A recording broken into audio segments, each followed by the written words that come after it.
Oh, me lady, I stand here, pouring the depths of my heart out to the one I cherish the most.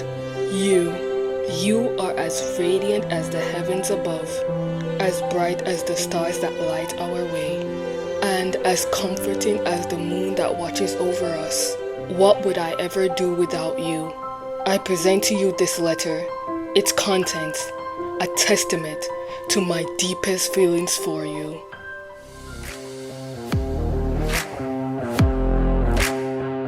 Looking back into the past, we can recognize that the way we define romance and intimacy is much different than how we do today. From handwritten love letters to the swipe right dating culture, I'd say romance has always been an evolving art. In today's society, we cannot deny that technological advancements, cultural shifts, and societal changes play a huge role in how we approach romance and intimacy.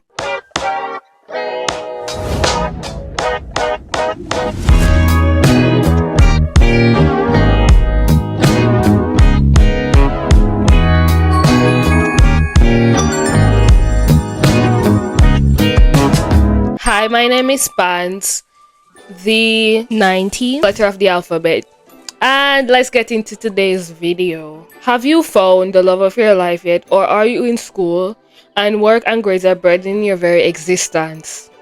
You don't have an answer to that question? Neither do I. Have you found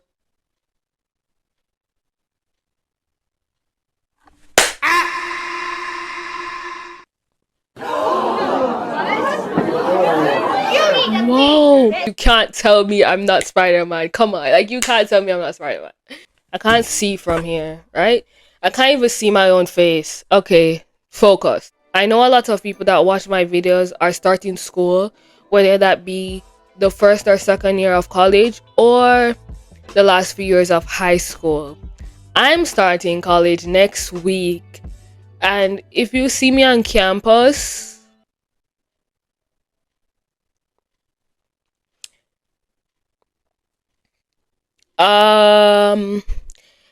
maybe that was my twin or something. I don't know. Like maybe that wasn't even me. Are you even seeing right? Like are you sure that was me though? I know a lot of you may be entering the dating scene, particularly those that are starting college or are in college.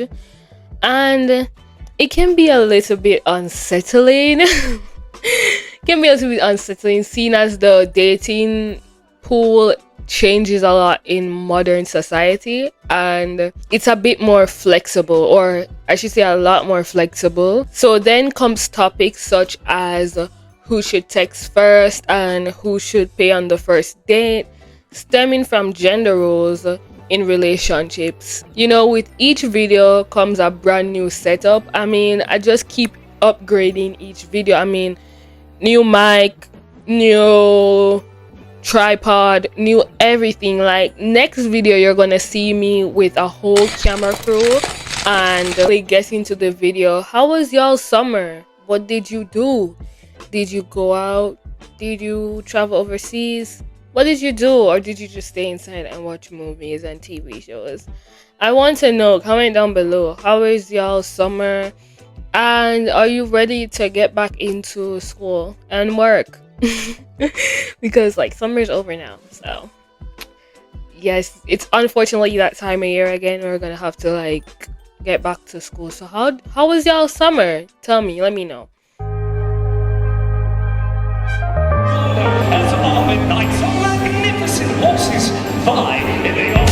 You're wondering what we're doing all the way back in the medieval times? Well, I did say this was a video about the evolution of romance and intimacy, so I know when people think back to a generalized past version of what romance was like, they can recognize the negative aspects as well as the positive aspects. Sunshines and rainbows. Sort of positive aspects such as, oh well, it was romantic with chivalry and poetry, like extraordinary confessions of love. But as for the medieval times, that was not the entire case. Paradigms of courtly love developed around the 12th century, where there were tales of knights who devoutly served their lady, willing to sacrifice everything for the one they loved. However, this would often end in tragedy, because when you have bellies to feed, Who cares about Tommy down the road who you have a crush on? No, you're going to marry Steven up the road with the big farm and the family that has lots of money.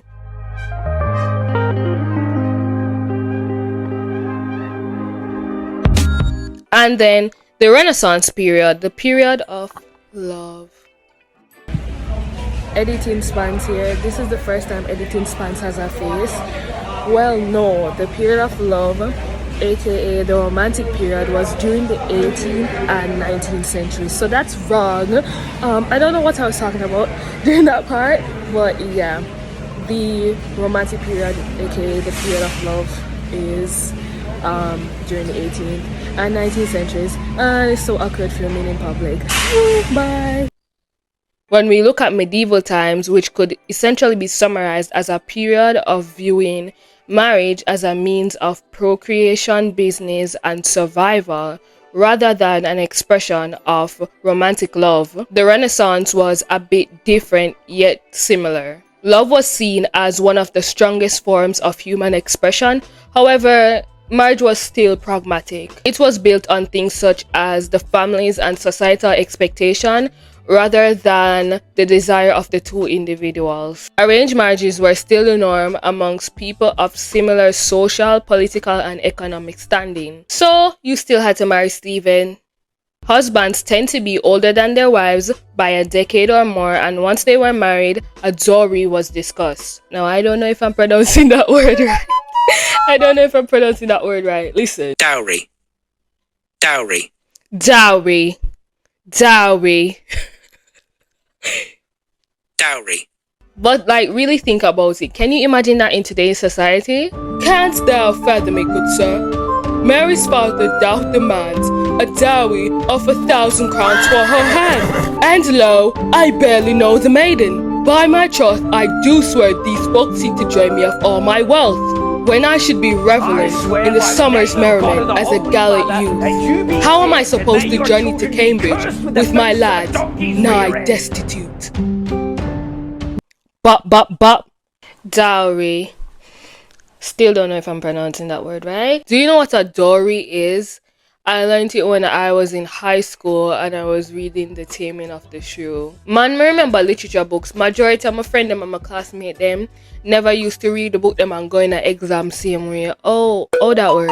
Oh, that really work. Like, anyway, I'd say what particularly changed was that during this period, romantic love became more recognized. A man would put more effort into courting his potential wife, but essentially, marriage was still a business.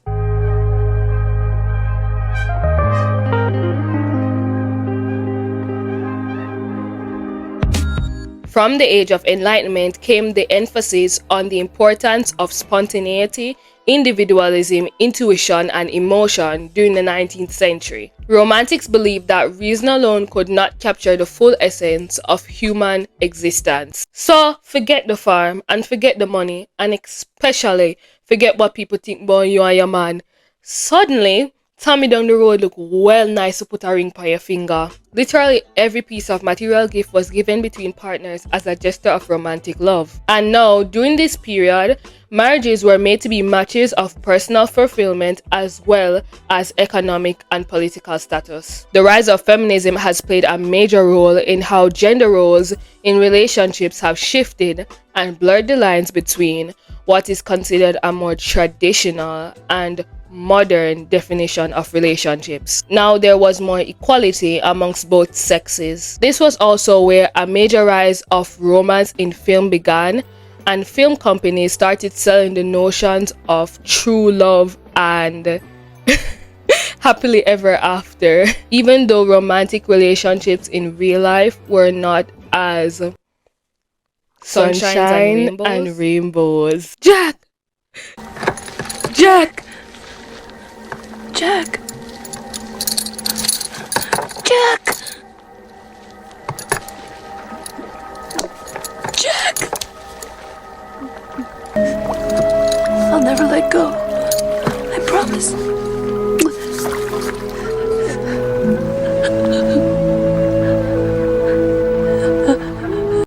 I'll never let go.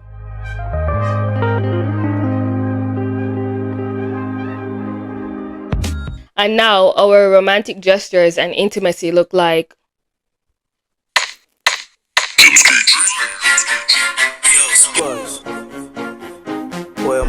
Meet me run at the back. Me and you have cheating luck. My man gonna work and him not come back. Come meet me round at the front of the yard. Come put it on me, make me scream.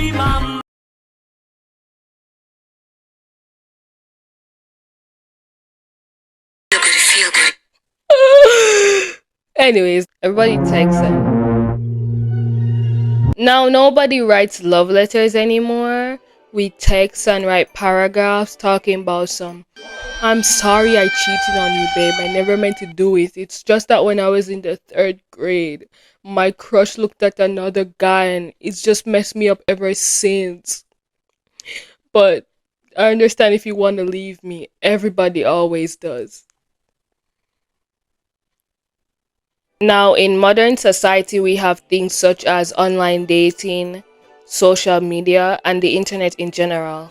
In the past, where dating had to take place face to face, with written letters, with in person dates, now we have online dating where we can just reject people by the swipe of a screen. It involves a more superficial look on dating. You have dating apps such as Bumble, Tinder, and Hinge, which I think is popular or used in the Caribbean. And as such, you can go on there and meet people and find your potential romantic partner to pursue a long and healthy relationship. Or hookup culture. Hookup culture is based on sexual encounters that are informal, casual, and just a one-time thing. Get it done, get it ready, keep it moving. As you can see with modern society, as opposed to the past where there were strict rules that govern sex and sexual encounters, that's no longer really the case. I mean, there are still ideas attached to certain sexual behavior, but you can kind of do what you want now, in a sense. Like, you're not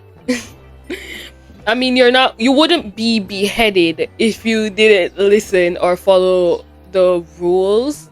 Not, I said beheaded, which is going to imply that you got beheaded in the past when you, had sex out of wedlock and stuff like that. You don't, as far as I know. But yes, with hookup culture, you're now more free to have sexual encounters and sexual intercourse for pleasure, as opposed to the past where sex was seen as a means of reproduction and pleasure was merely a side effect of that. Now, what I think about hookup culture, it has its negative impacts. While some people might feel empowered and sexually liberated while engaging in hookup culture, I feel as though for people who just start to get into it, it can be confusing once it's done. I mean, you hook up with somebody and then you have a moment of clarity, a moment to think things through, and you kind of regret it. Editing spans here, I just wanted to clarify that I meant young people, or at least people that are just getting introduced to hookup culture, which is typically young people.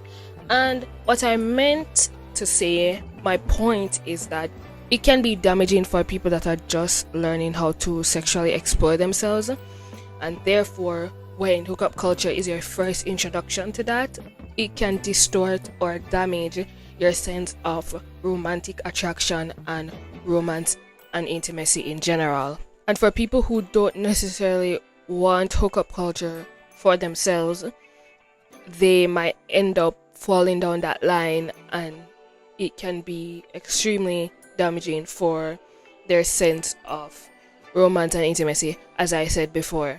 Because of how the younger generation, why am I saying younger generation like like I'm an old person? Because the younger generation is so into having sex, I as an old fella like I sound like an old person. Anyways, Because the younger generation, my generation, there's pressure placed on you to engage in hookup culture. A lot of people that don't necessarily want that for themselves end up finding themselves in those types of situations, and it just messes up their entire romantic experience. They may also be scared to express what they want in their romantic relationships and to express that they don't even want a casual or hookup type of relationship. So I say this all to say you should think things through and not be pressured into doing what everybody else is doing, and to really think about what you want in your romantic relationships, and if you even want a romantic relationship. So I definitely do think it has negative impacts on a person's physical and mental well-being. Use protection. Mentally, maybe some people think it's a good idea for them and then they quickly realize that it's not. Yeah, hookup culture definitely has some negative aspects to it, but overall, do what you want, just use protection and be safe and think things through in terms of, is this what you really want, or is this just some kind of new experience that you're trying out? So with modern dating comes instant communication, as opposed to the past where you had to write letters and then wait for a response, or you couldn't see your lover and you stood by the window waiting for him to come back one day. Now we have phones and we can text and call each other. So it's good in ways where you no longer have to wait to talk to your romantic partner. You get to speak to them instantly. It makes things easier for you to connect with people faster, in a sense. You get to talk to the person you love. And maybe in a sense, it makes compatibility better. Now you get to talk to people and know more about their interests quicker, and if you're compatible with this person. If you get what I mean. Do y'all get what I mean? Or I'm always saying that, but do you really get what I mean? I feel as though some cons to this instant interaction is that now, because people are judging a book by its cover and judging people based on their physical appearance, because we're looking at people's pictures and videos, we don't actually get to know what the person is like. So then are we really finding out if we're compatible with these people? Because we're not really giving them a chance, but at the same time we are able to give them a chance and know more about them. So yeah, compatibility, we find out if we're more compatible with people in some ways, and it also limits that in other ways, because we judge a book by its cover and we don't give people chances to express themselves, or chances for us to learn about their personalities or who they are, because we look at their pictures and we look at their physical appearance and we decide then and there if we want to pursue a romantic relationship with them.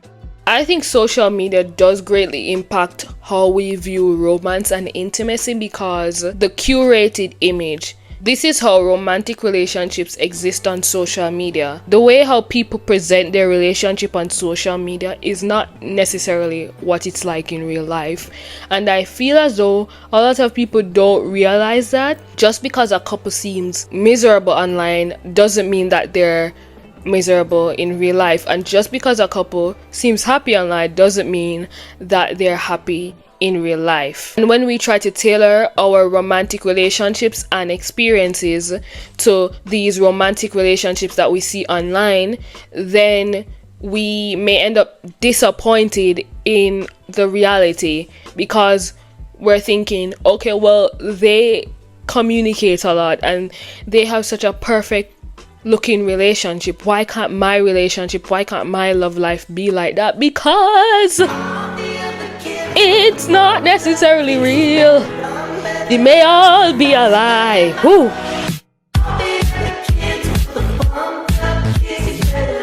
So you see people on social media paint this picture, and you want this pretty picture, but this pretty picture Is it real? And on the flip side, when you are that couple on social media, then comes things such as pressure to perform for the camera and constantly having people comment on your relationship. As far as it goes for some couples online, they might say things such as, well, I don't really care about the comments and I don't really care about what people say about my relationship. Like, it doesn't affect our relationship, but a lot of the times it does end up doing exactly that.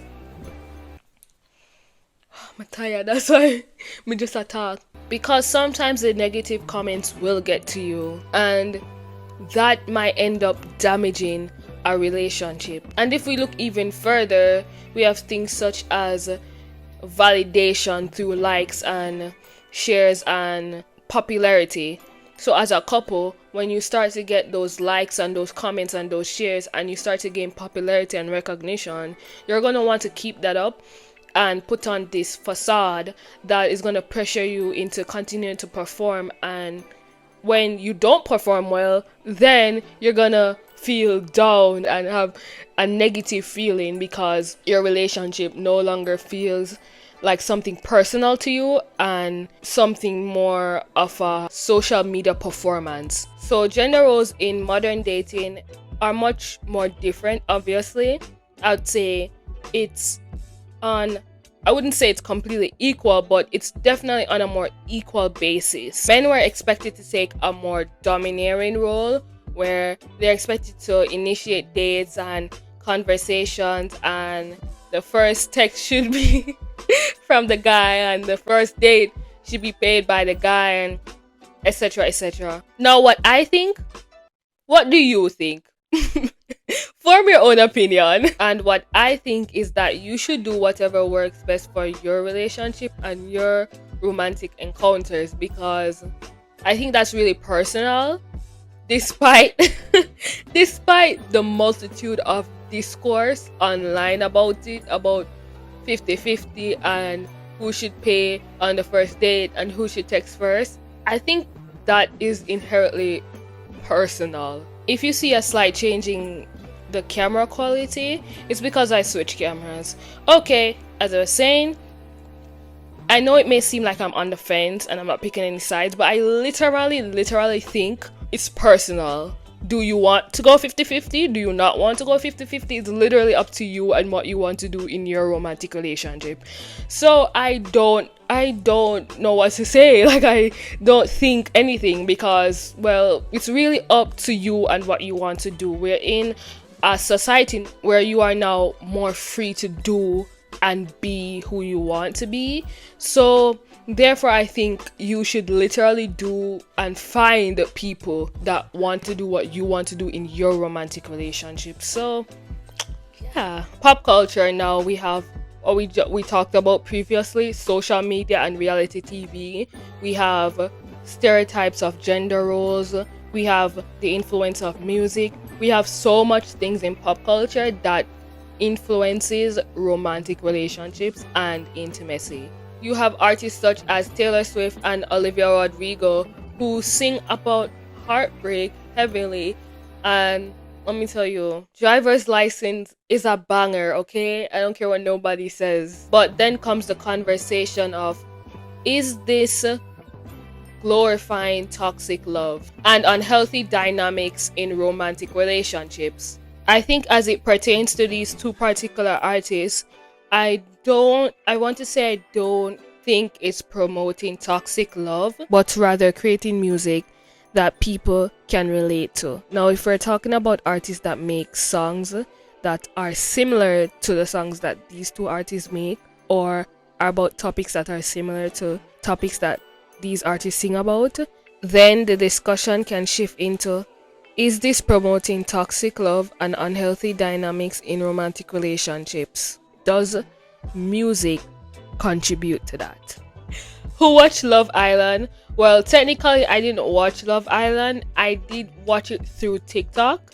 That's where I saw all the Love Island clips. I didn't actually watch Love Island, but I'm talking about, I think it's Love Island season 6 US. I don't know how it works. I don't really understand how it works because I haven't watched it. As I said, I watched it through TikTok. So we have Love Island and we have Love is Blind. I did watch, I think, one season of Love is Blind. I think the premise of Love Island is, I'm gonna tell you what I think the premise is because I don't actually know for sure. I don't want to spend misinformation. I know money is involved, so they're trying to win money as well as find love. I'm gonna say that's the general idea of what I'm getting from Love Island. But with Love Island, then it promotes ideas of well, are these people really falling in love, especially in such a short period of time? However long Love Island is, it is not long enough to say, okay, well, I've fallen in love with this particular person. Because even if you say, oh well, it was actually like 6 months or a year, which I don't think is that long, I have no idea, you still, you can't fall in love with somebody. Well, I mean, who's to say when or how long you can fall in love with someone? But when you see these relationships on Love Island, it leaves the question, is this authentic or are they just doing this to get money?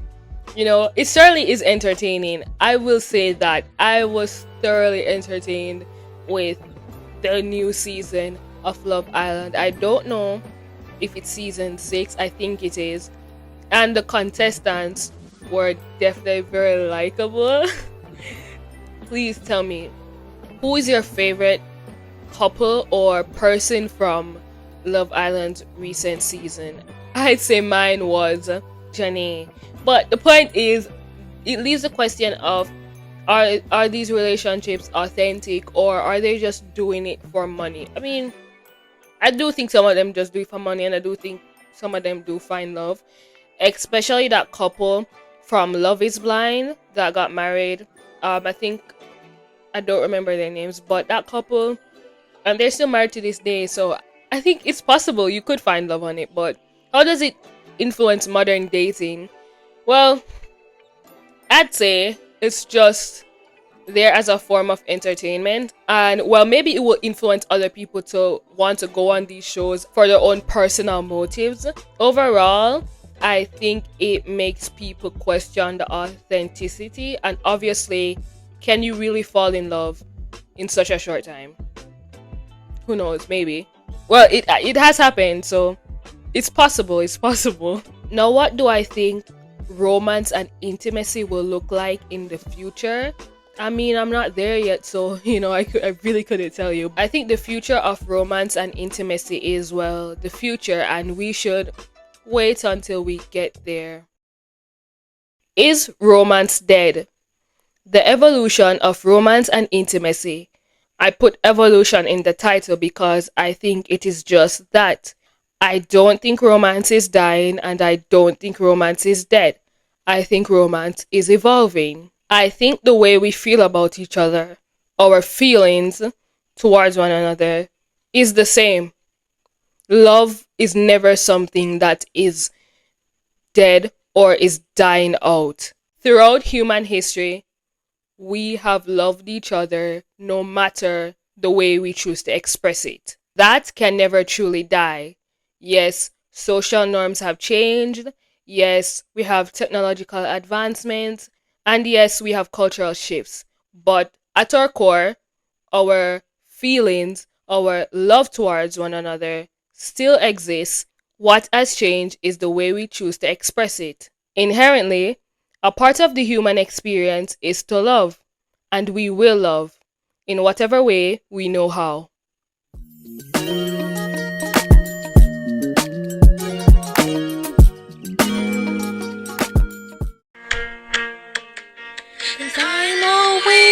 Perfect, but I've never felt this way for no one. And I just can't imagine how you could be so painful. You are as radiant as the heavens above. Vroom vroom, I'm in my mom's car. I'm in my mum's car. Broom, broom. Get out of my car! Aww.